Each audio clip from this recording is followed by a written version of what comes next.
Hi friends, welcome to our channel. ఈరోజు recipe వచ్చేసి tomato పచ్చడి.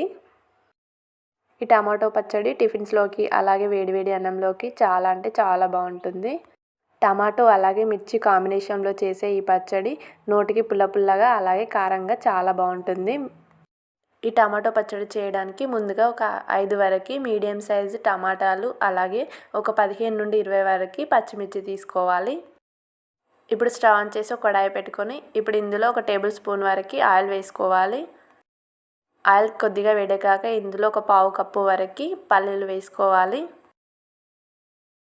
ఈ పల్లీలు కొద్దిగా ఫ్రై అయ్యాక ఇప్పుడు ఇందులో ఒక టేబుల్ స్పూన్ వరకు ధనియాలు వేసుకోవాలి.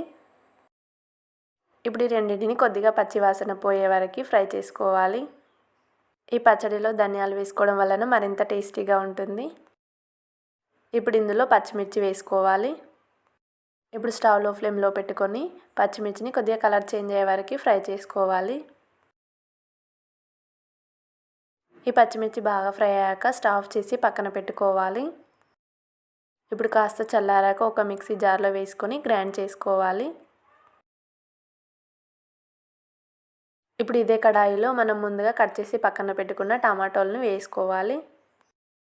ఈ టమాటో చట్నీని ఎప్పుడైనా మన నోటికి టేస్టీగా తినాలనిపించినప్పుడు అలాగే ఏ కర్రీస్ తినడానికి ఇష్టపడనప్పుడు ఇలా ఒకసారి టమాటో చట్నీ చేసి చూడండి, చాలా టేస్టీగా అనిపిస్తుంది.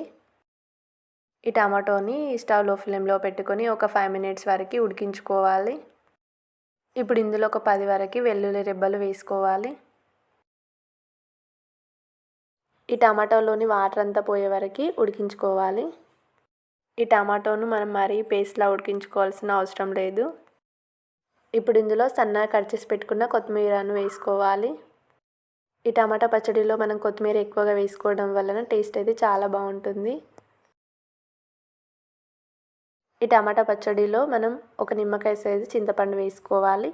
ఈ చింతపండు వేసుకోవడం వలన ఈ టమాటా పచ్చడికి మరింత టేస్ట్ వస్తుంది. ఈ చింతపండు వేసాక కాస్త ఉడికించుకోవాలి. మనం ముందుగా గ్రైండ్ చేసి పక్కన పెట్టుకున్న మిక్సీ జార్లో ఈ టమాటోను వేసి అలాగే ఒక టేబుల్ స్పూన్ వరకు సాల్ట్ మరియు జీలకర్ర యాడ్ చేసుకోవాలి. ఇప్పుడు వీటన్నింటిని కలిపి గ్రైండ్ చేసుకోవాలి. మనం ఈ టమాటో పచ్చడిని ఇలా కూడా డైరెక్ట్గా తినేయచ్చు, మీరు కావాలంటే పోపు వేసుకోవచ్చు. ఇప్పుడు స్టవ్ ఆన్ చేసి ఒక కడాయి పెట్టుకొని ఒక టేబుల్ స్పూన్ వరకు ఆయిల్ వేసుకోవాలి. ఇప్పుడు ఇందులో పోపు దినుసులు యాడ్ చేసుకోవాలి. ఇప్పుడు ఈ పోపులో 4 వరకు వెల్లుల్లి రెబ్బలు, ఒక 2 వరకు ఎండుమిర్చి వేసుకోవాలి. అలాగే కొద్దిగా కరివేపాకు వేసుకోవాలి. మీరు ఈ పోపులో కావాలంటే మినపప్పు, శనగపప్పు కూడా యాడ్ చేసుకోవచ్చు.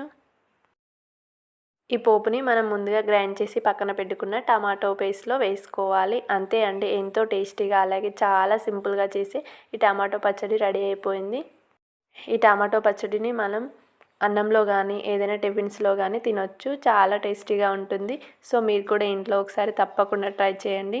ఎలా వచ్చిందో కామెంట్ సెక్షన్లో కామెంట్ పెట్టండి. నేను చేసే రెసిపీస్ మిస్ కాకుండా చూడాలంటే నా ఛానల్ సబ్స్క్రైబ్ చేసుకోండి, లైక్ చేయండి, షేర్ చేయండి. Thank you for watching this video.